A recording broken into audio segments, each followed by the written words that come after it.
Assalamualaikum warahmatullahi wabarakatuh.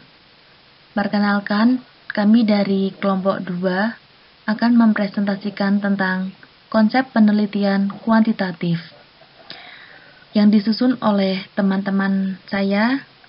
Yang pertama, Neneng Setia Putri, 2017-33011.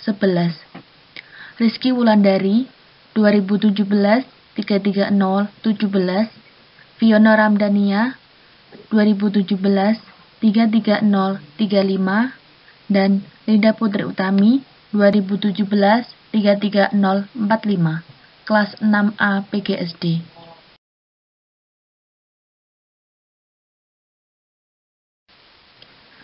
Pengertian metode penelitian kuantitatif.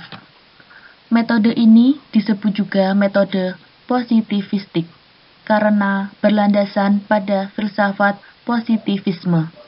Metode ini disebut metode kuantitatif karena data penelitian berupa angka-angka dan analisis menggunakan statistik.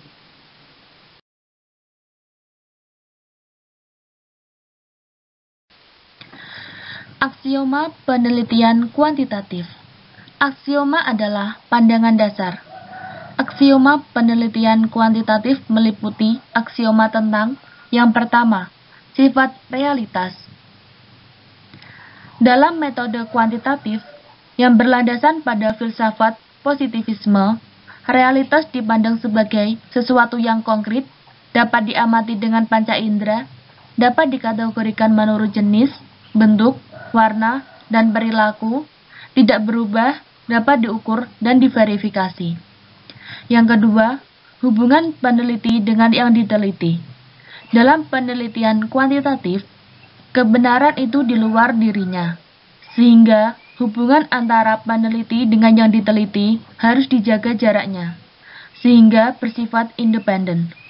Dengan menggunakan kuesioner sebagai teknik pengumpulan data, maka peneliti kuantitatif hampir tidak mengenal siapa yang diteliti atau responden yang memberikan data. Yang ketiga, hubungan antar variabel. Peneliti kuantitatif dalam meneliti hubungan variabel terhadap objek yang diteliti lebih bersifat sebab dan akibat, sehingga dalam penelitiannya ada variabel independen dan dependen. Yang keempat, kemungkinan generalisasi.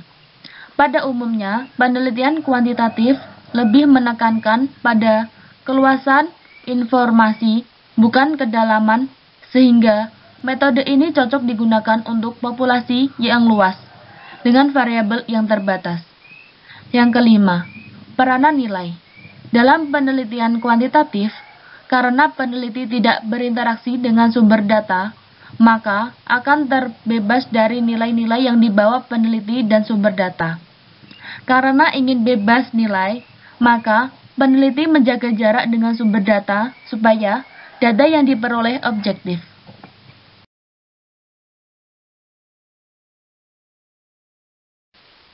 Karakteristik penelitian kuantitatif. Yang pertama, desain. Desain meliputi spesifik, jelas, rinci, ditentukan secara mantap sejak awal, menjadi pegangan langkah demi langkah. Yang kedua, tujuan. Menunjukkan hubungan antar variabel, menguji teori, mencari generalisasi yang mempunyai nilai prediktif. Yang ketiga, instrumen penilaian. Meliputi tes, angket, wawancara terstruktur, instrumen yang telah terstandar. Yang keempat, sampel.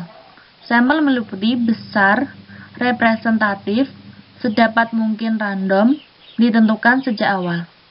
Yang kelima, analisis. Setelah selesai pengumpulan data, deduktif menggunakan statistik untuk menguji hipotesis. Yang keenam, hubungan dengan responden.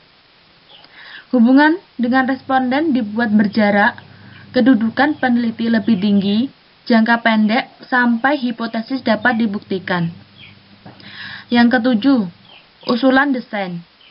Usulan desain meliputi luas dan rinci, literatur yang berhubungan dengan masalah dan variabel yang diteliti, Prosedur yang spesifik dan rinci langkah-langkahnya, masalah dirumuskan dengan spesifik dan jelas, hipotesis dirumuskan dengan jelas, ditulis secara rinci, dan jelas sebelum terjun ke lapangan. Yang kedelapan, kapan penelitian dianggap selesai? Kapan penelitian dianggap selesai setelah semua kegiatan yang direncanakan dapat diselesaikan. Dan yang terakhir, kepercayaan terhadap hasil penelitian, meliputi pengujian validitas dan reliabilitas instrumen.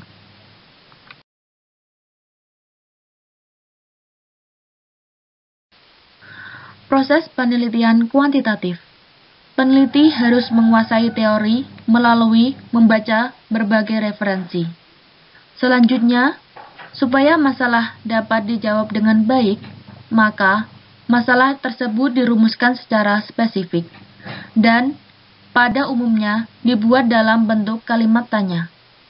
Untuk menjawab rumusan masalah yang sifatnya sementara atau berhipotesis, maka peneliti dapat membaca referensi teoritis yang relevan dengan masalah dan berpikir. Untuk menguji hipotesis tersebut, peneliti dapat memilih metode yang sesuai.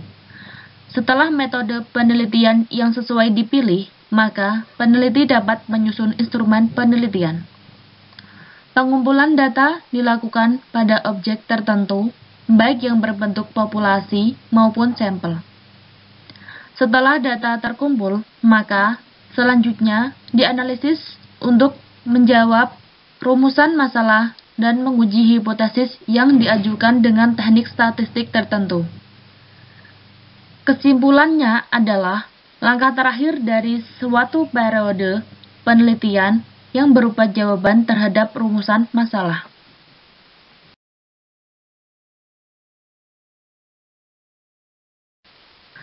Penggunaan metode kuantitatif.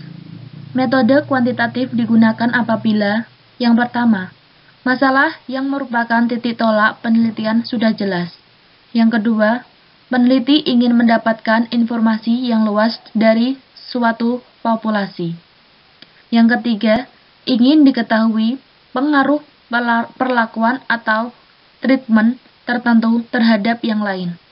Yang keempat, peneliti bermaksud menguji hipotesis penelitian. Yang kelima, peneliti ingin mendapatkan data yang akurat berdasarkan fenomena yang empiris dan dapat diukur. Yang keenam, ingin menguji terhadap adanya keraguan tentang validitas pengetahuan, teori, dan produk tertentu.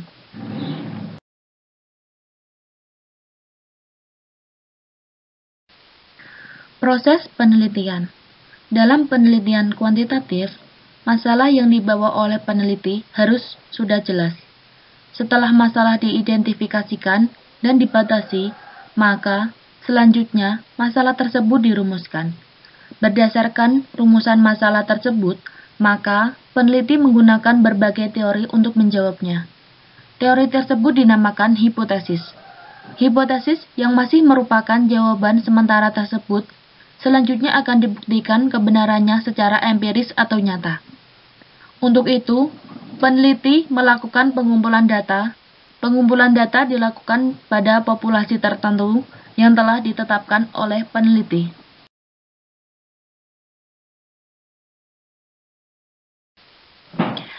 Masalah. Yang pertama, sumber masalah.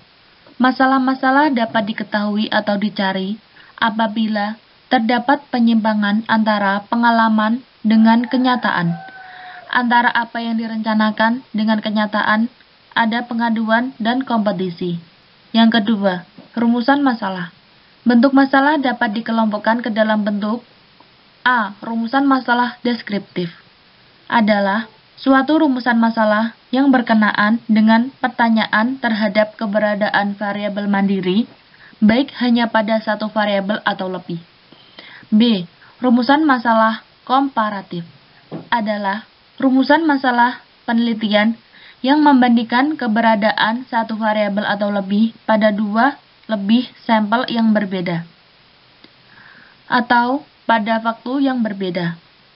C. Rumusan masalah asosiatif adalah suatu hubungan antara dua variabel atau lebih. Terdapat tiga bentuk hubungan, yaitu hubungan simetris, hubungan kasual, hubungan interaktif atau resiprokal, atau timbal balik.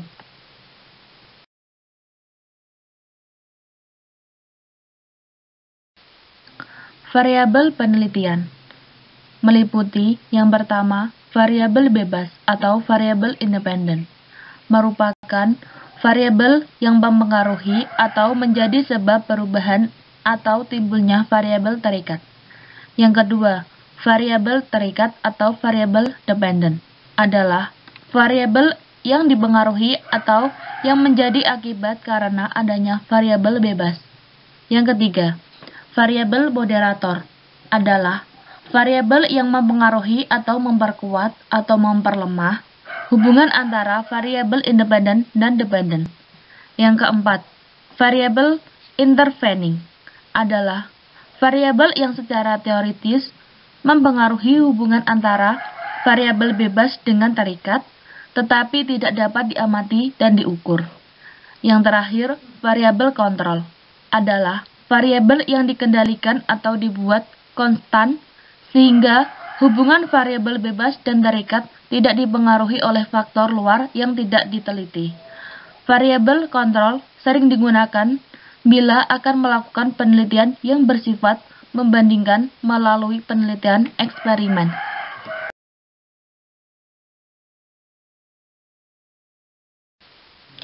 Paradigma penelitian. Pola hubungan antara variabel yang akan diteliti tersebut selanjutnya disebut sebagai paradigma penelitian. Jadi, paradigma penelitian dalam hal ini diartikan sebagai pola pikir yang menunjukkan hubungan antara variabel yang akan diteliti yang sekaligus mencerminkan jenis dan jumlah rumusan masalah yang perlu dijawab melalui penelitian. Teori yang digunakan untuk merumuskan hipotesis, jenis dan jumlah hipotesis, dan teknik analisis statistik yang akan digunakan.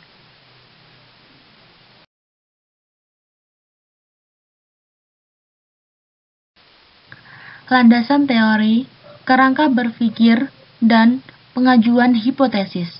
A. Landasan teori.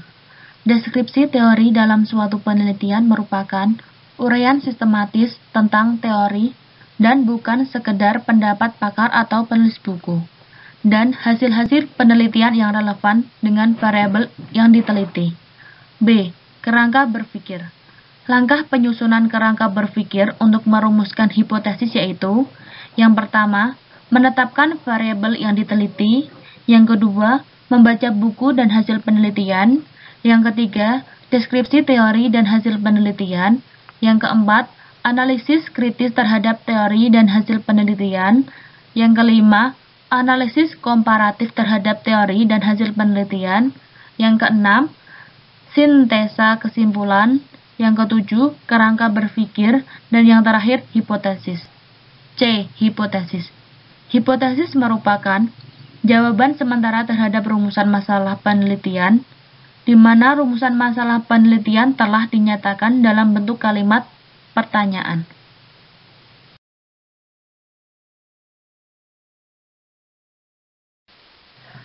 Metode penelitian eksperimen. Yang pertama, pre-experimental design atau non-design. Desain penelitian ini belum merupakan eksperimen yang sesungguhnya. Hal ini dikarenakan masih terdapat variabel luar yang ikut berpengaruh terhadap variabel independen. Yang kedua, in-touch group comparison. Jika dalam penelitian terdapat suatu kelompok yang dibagi menjadi dua kelompok, yaitu setengah kelompok yang diberi perlakuan dan setengah kelompok yang tidak diberi perlakuan. Yang ketiga, true experimental design. Dalam desain penelitian ini, peneliti dapat mengontrol semua variabel luar yang mempengaruhi jalannya eksperimen. Ciri utama dari desain penelitian ini adalah sampel dapat diambil secara random. Yang keempat, quasi-experimental design. Eksperimen kuasi adalah pengembangan desain penelitian dari true eksperimental. Desain ini memiliki kelompok kontrol, tetapi tidak dapat berfungsi sepenuhnya. untuk mengontrol variabel luar yang mempengaruhi eksperimen.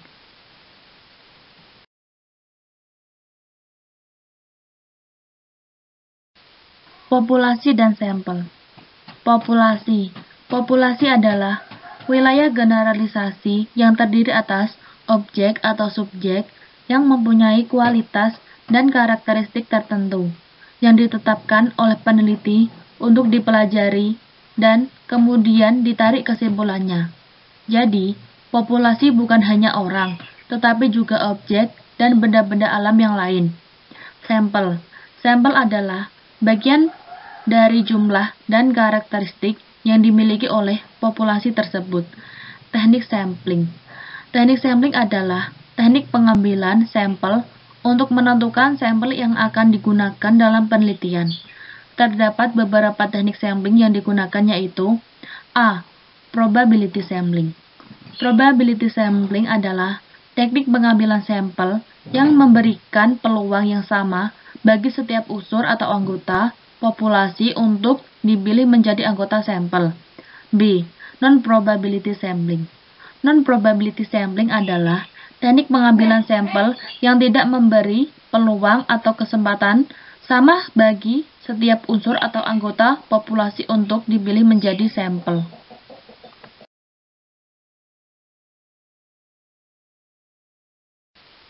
Skala pengukuran dan instrumen penelitian. Macam-macam skala pengukuran. Yang pertama, skala Likert. Skala Likert digunakan untuk mengukur sikap, pendapat, dan persepsi seorang atau sekelompok orang tentang fenomena sosial. Yang kedua, skala Guttman. Skala pengukuran dengan tipe ini akan didapat jawaban yang tegas, yaitu ya, tidak, benar, salah, pernah atau tidak pernah, positif, negatif. Data yang diperoleh dapat berupa interval atau rasio, dikotomi atau dua alternatif. Yang ketiga, semantik diferensial. Skala ini juga digunakan untuk mengukur sikap, hanya bentuknya tidak pilihan ganda maupun checklist, tetapi tersusun dalam satu garis kontinum yang jawabannya sangat positifnya terletak di bagian kanan garis dan jawaban yang sangat negatif terletak di bagian kiri garis atau sebaliknya. Yang keempat, rating scale. Rating scale merupakan data mentah yang diperoleh berupa angka kemudian ditafsirkan dalam pengertian kualitatif.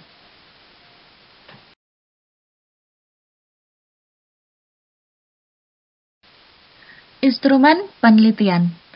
Instrumen penelitian adalah suatu alat yang digunakan mengukur fenomena alam maupun sosial atau variabel penelitian yang diamati. Instrumen-instrumen dalam penelitian sosial memang sudah tersedia dan telah teruji validitas dan reliabilitasnya, seperti instrumen untuk mengukur motif berprestasi, untuk mengukur sikap, mengukur IQ, mengukur bakat, dan lain-lain. Cara menyusun instrumen.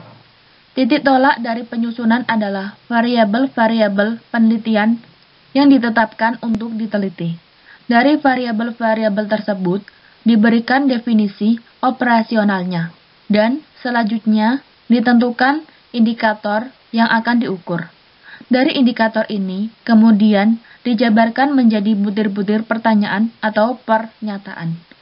Untuk memudahkan penyusunan instrumen, maka perlu digunakan matrik pengembangan instrumen atau kisi-kisi instrumen.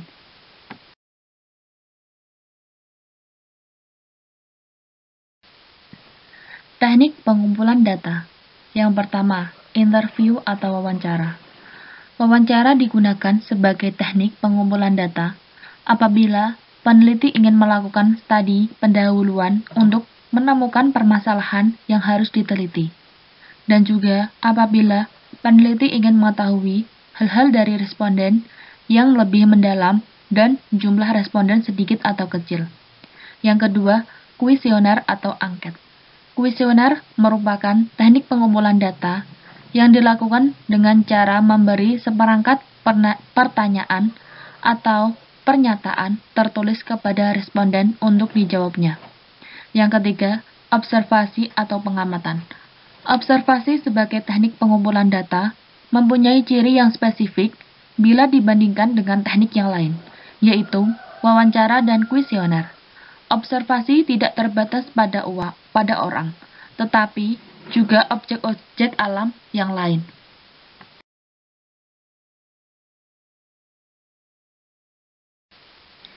Analisis data. Terdapat dua macam statistik yang digunakan untuk analisis data dalam penelitian, yaitu statistik deskriptif dan statistik inferensial. Statistik inferensial meliputi statistik parametris dan statistik non-parametris. Statistik deskriptif adalah statistik yang digunakan untuk menganalisis data dengan cara mendeskripsikan atau menggambarkan data yang telah terkumpul sebagaimana adanya tanpa bermaksud membuat kesimpulan yang berlaku untuk umum atau generalisasi. Statistik inferensial adalah teknik statistik yang digunakan untuk menganalisis data, sampel, dan hasilnya. Diberlakukan untuk populasi. Statistik ini akan cocok digunakan bila sampel diambil dari populasi yang jelas dan teknik pengambilan sampel dari populasi itu dilakukan secara random. Statistik parametris digunakan untuk menguji parameter populasi melalui statistik atau menguji ukuran populasi melalui data sampel. Penggunaan statistik parametris dan non-parametris tergantung pada asumsi dan jenis data yang akan dianalisis. Sekian presentasi dari kelompok 2. Kurang lebihnya mohon maaf. Wassalamualaikum warahmatullahi wabarakatuh.